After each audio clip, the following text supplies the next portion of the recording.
Madam Mushka is tired. No more for today.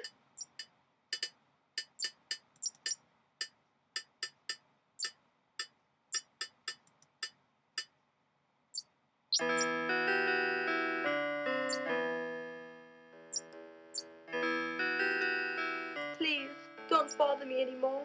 Let me weep in peace.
Oh, no. Oh, I'm not going in there. Can't you read the sign? Come on, Cedric. There might be something important in here. Go if you want to. I'll wait here.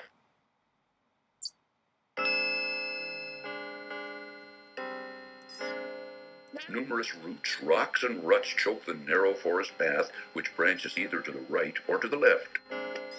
Numerous roots, rocks, and ruts choke the narrow forest path, which branches either to the right or to the left.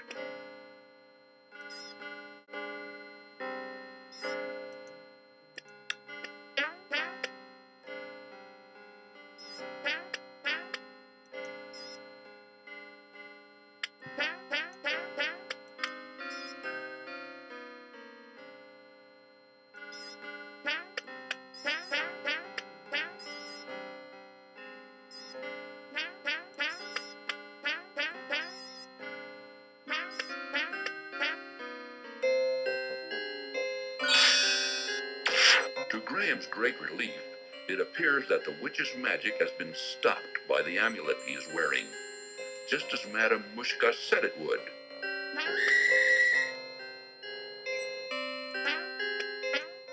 What are you doing in my forest, young man? Don't you know you're trespassing? Oh, I didn't know this was a private forest. Do you own it? Of course I own it. It's mine. And what did you do to my magic? I don't think you need to know. Now tell me something. How does one leave this confusing forest? I'll never tell. I'm afraid you're stuck, dearie. Now you're my prisoner. We'll see about that. Yes, won't we?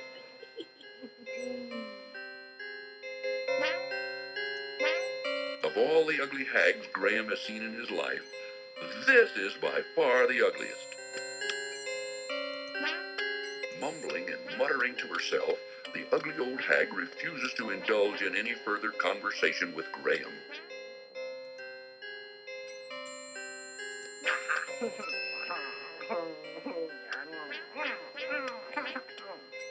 What's this?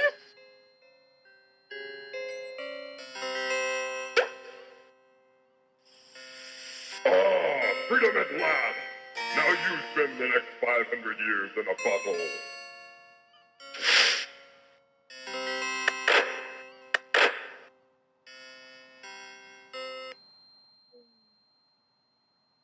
Good. That old witch won't be seen here for a long time. But now, how to get out of this dreadful forest?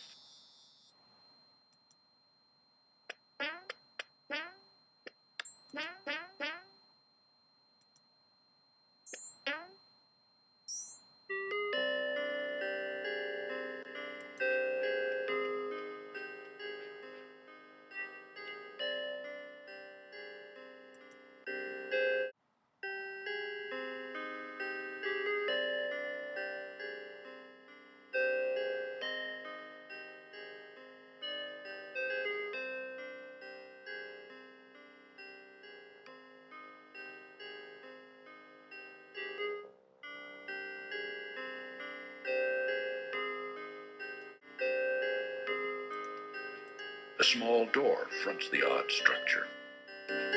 A grotesque bridge of rib-like bones crosses the hot crevasse where a path continues to the front door of the odd little house. Spitting hot steam and flames, a deep crevasse surrounds the strange little house.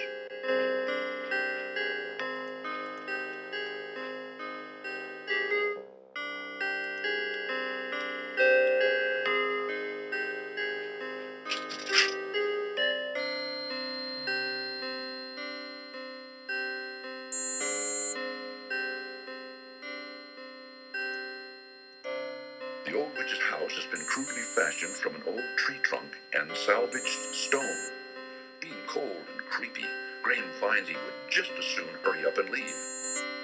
Tucked under a large crack in the wall, which seems to serve as a window, Graham sees an interesting wooden trunk.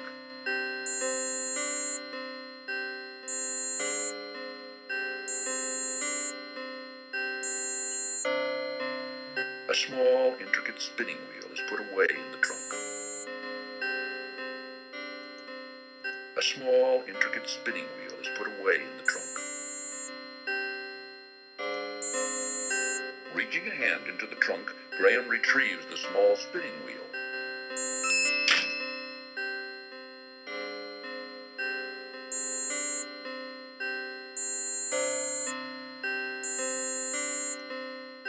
Graham spies a small drawer built into the trunk of a tree, which pokes awkwardly through the wall of the house. A small leather pouch is tucked away in the drawer. Graham reaches the drawer and removes the leather pouch.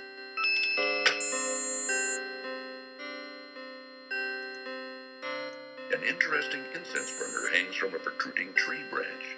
Occasionally, from within it, a tiny glint winks.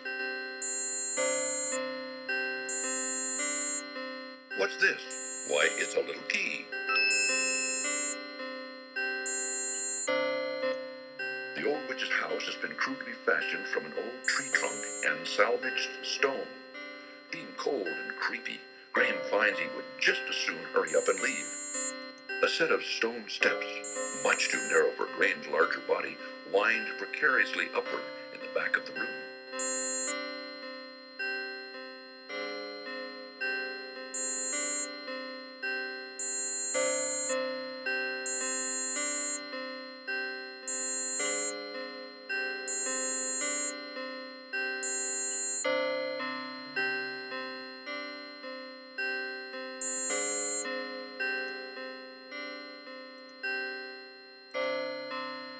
It is a tiny brass key.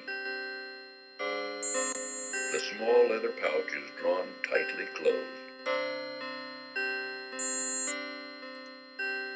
Upon opening the leather pouch, Graham discovers 3 sparkling emeralds. The trio of sparkling emeralds dazzle the eye. The leather pouch contains 3 beautiful emeralds. This appears to be a small, intricately constructed spinning wheel.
key fits perfectly in this lock. Graham is charmed to find a little golden heart inside the door of the twisted old tree. Reaching into the little door of the tree, Graham extracts the little golden heart.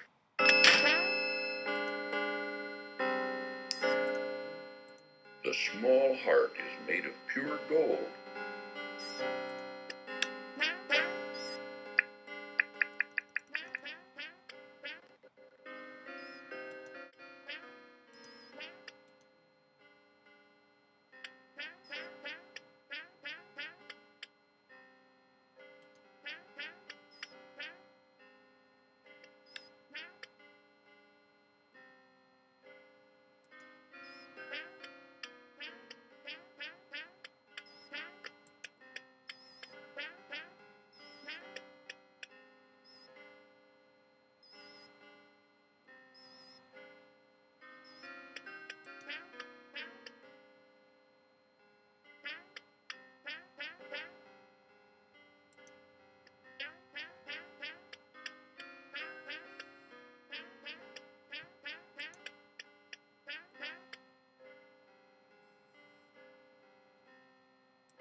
Strange plants and animals inhabit this dark and dreary place, while thin rays of sunlight barely break the surface of the forest's thick foliage.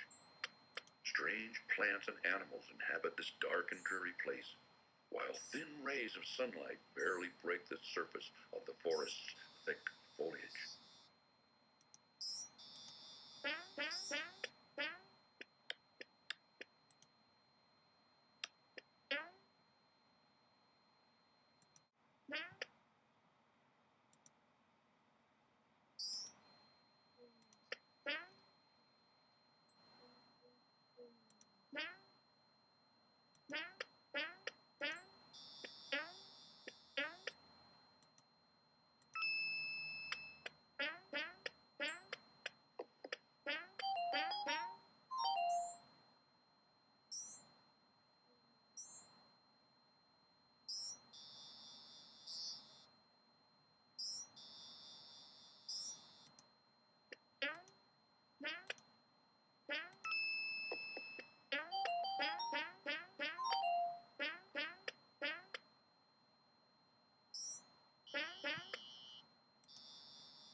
Honey drips at the edges of the honeycomb chunk.